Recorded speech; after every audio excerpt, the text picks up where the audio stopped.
예수님의 눈으로. 앨런 에임스의 영적 기록. 1996년 8월 10일. 내가 제자들을 보고 말했다. 너희들에게 이야기를 하나 들려주겠다. 내 말을 기다리면서 제자들은 모두 조용히 나를 쳐다보았다. 어느 날 한 남자가 예루살렘에 있는 성전으로 갔다. 성전 안에 들어갔을 때 그는 자기가 못 올 자리에 온 것만 같이 느껴졌다. 살아오면서 얼마나 많은 잘못을 저질렀으며 하느님의 계명을 얼마나 많이 거역했었는지 모두 생각이 났던 것이다. 성전 뒤쪽에 앉아서 그는 하느님께서 과연 자기를 용서해 주시는지, 그리고 하느님의 참된 아들이 될 수 있도록 자기를 도와주시는지에 대해 생각했다. 아니야, 하느님께서 이렇게 나쁜 놈을 사랑하실 리가 없어. 나도 저기 성전 앞쪽에서 기도하고 있는 저 사람들과 같았으면 얼마나 좋을까. 하느님께서는 저 사람들을 나 같은 놈보다 더 사랑하실 거야. 하고 그는 생각했다. 성전 앞에는 많은 사람들이 기도하고 있었고 자기들끼리 성서에 대해 토론을 하기도 했는데 그 사람들이 참으로 거룩해 보였던 것이다. 그 사람은 일어나서 성전을 나갔다. 성전 밖에서 그는 굶주려 바싹 마른 거지 한 명을 만났다. 그 거지가 구걸을 하자 불쌍한 사람 고생하고 있군. 도와줘야지 하며 주머니에 돈을 모두 꺼내어 거지에게 주었다. 거지는 그 돈이 그가 가지고 있던 돈의 전부인 것을 알고는 하지만 선생님은 한 푼도 없지 않습니까? 하자 그건 그래요. 하지만 그 돈은 나보다도 당신한테 더 필요할 거요. 나는 그 돈이 없어도 한동안 지낼 수가 있으니까. 가지고 가서 먹을 것을 좀 사도록 해요. 하고 그는 대답했다. 좋으신 양반. 그러면 제가 먹을 것을 살 테니까 같이 나눠 먹읍시다. 거지가 말했다. 그렇게 하면 좋겠군요. 하고 그는 거지와 함께 먹을 것을 사러 갔다. 시장으로 가는 도중에 낡아서 찢어진 옷을 입은 한 거지가 추위에 떨고 있는 것을 보았다. 가련한 사람, 몹시도 춥겠군.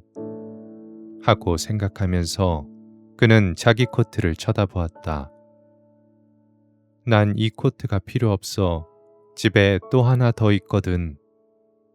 하면서 그는 코트를 벗어 그 거지에게 주었고 거지는 코트를 받으며 고마워서 어쩔 줄을 몰라 했다. 그런데 코트를 벗어주고 추워서 떠는 그를 보고 거지가 말했다. 이젠 선생님이 추위를 당하셔야 하니 이 코트를 받을 수가 없습니다.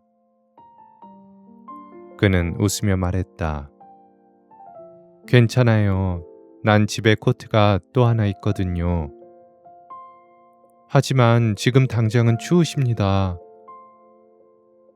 받은 코트를 들고 있던 거지가 말했다. 돈을 받았던 첫 거지가 코트를 받은 거지에게 말했다. 선생님이 저에게 돈을 주셔서 같이 먹을 것을 사러 가는 중이요. 같이 갑시다.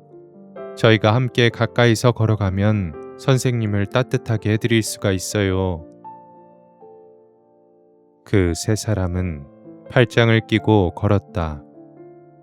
새로 생긴 두 거지 친구 사이에 끼어 그는 춥지 않게 걸어갔다. 셋이서 가고 있는데 이번에는 신발도 없이 맨발에 살이 갈라져 피가 흐르는 거지를 만나게 되었다.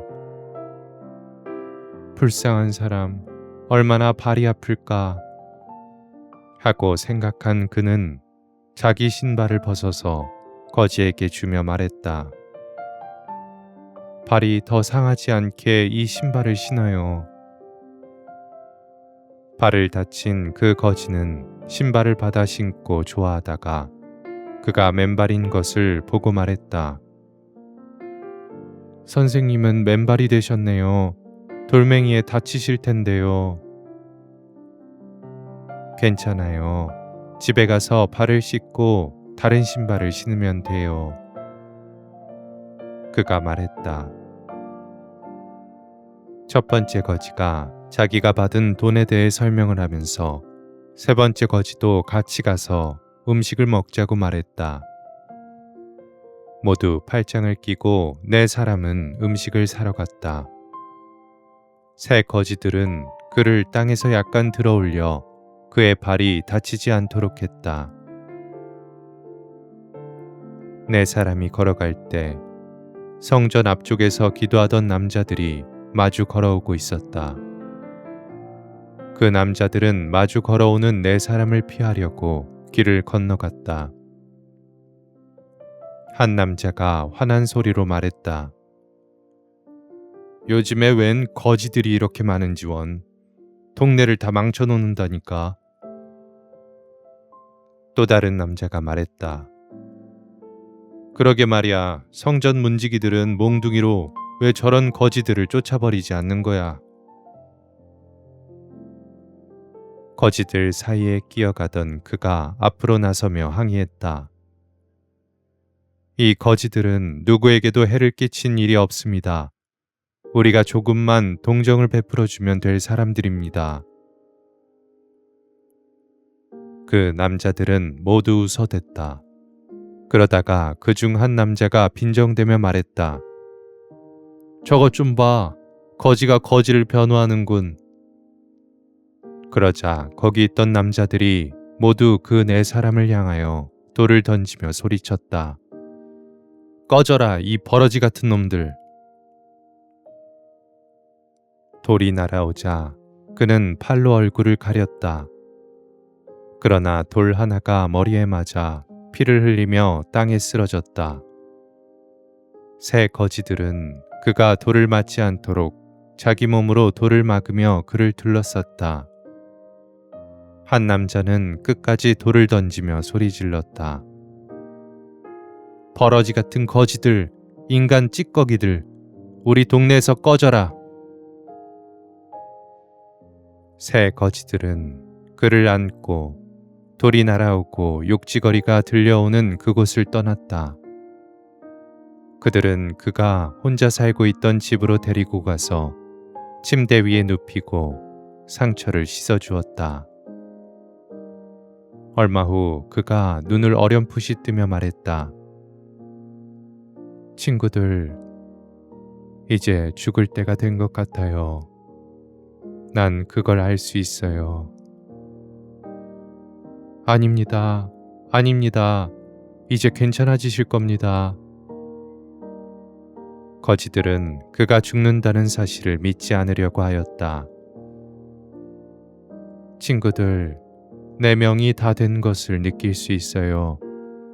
그러나 여러 친구들한테 둘러싸여서 죽게 되니 오히려 난 행복해요. 그리고 아까 그 남자들이 나를 당신들과 똑같은 사람으로 취급한 것이 정말 기뻐요. 그가 흐뭇한 듯이 말했다. 선생님은 돌아가시지 않을 겁니다. 첫 번째 거지가 말했다. 같이 식사하자시던 것은 어떻게 합니까? 약속하시지 않았습니까? 그것은 내가 지키지 못할 약속이 되어버렸어요. 그러나 그 대신 한 가지 부탁이 있는데 꼭 들어주세요. 그는 힘없이 말했다. 말씀하십시오. 무엇이든지 하겠습니다. 셋이서 동시에 대답했다. 나를 위해 기도를 해주세요. 내가 하느님을 거역했던 일과 하느님의 계명을 어겼던 일들을 나는 잘 알고 있어요. 내 죄를 참회하고 보속할 시간이 좀 있었으면 좋으련만 하고 말하는 그의 눈빛이 점점 힘을 잃어갔다. 기도해 드리겠습니다. 저희는 선생님을 위해 항상 기도하겠습니다. 선생님은 저희들에게 친절을 베풀어 주신 참으로 좋은 분이십니다. 그건 아무것도 아니었어요. 당연한 일을 한 것뿐이었어요. 오 하느님, 당신을 사랑하오니 저의 죄를 용서해 주십시오. 하면서 그는 머리를 떨구고 숨을 거두었다.